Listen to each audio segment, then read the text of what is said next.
చేస్తూనే ఉన్నాం. ఇంకా కూడా అభివృద్ధి చేయవలసిన అవసరం ఉంది.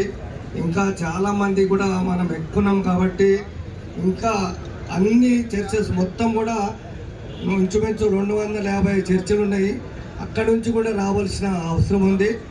నిజంగా ఈ ఐక్యత అనేది కూడా మనకు చాలా అవసరం. రాబో దినాలలో మరి కష్టాలు కూడా రావచ్చు, అయినా దీనికి కూడా ఎవ్వరు భయపడవలసిన అవసరం ఉంది. మనకు నిజమైన దేవుడు ఉన్నాడు కాబట్టి తప్పకుండా ఏదైనా జయిస్తాం మనము.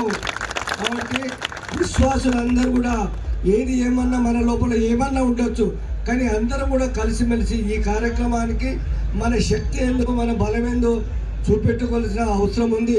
నిజంగా ఇది ఏదైతే ఇప్పుడు క్రైస్తత్వం అనేది ఇప్పుడు ఏదైతే సుప్రీంకోర్టు ఏదే రకంగా కింద ఆంధ్రప్రదేశ్ చేసినటువంటి హైకోర్టు తీర్మానాన్ని వాళ్ళు సంబోధిస్తూ దాన్ని ఎంకరేజ్ చేస్తూ ఉన్నారు. కానీ నిజంగా అది 1951 రాజ్యాంగం పట్టంగా తప్పకుండా ఎవరైనా ఏ మతాలైనా కూడా స్వీకరించవచ్చు, మతాలను కూడా అవ్వచ్చు, కానీ కులం మాత్రం ఎక్కడ కూడా పోదు.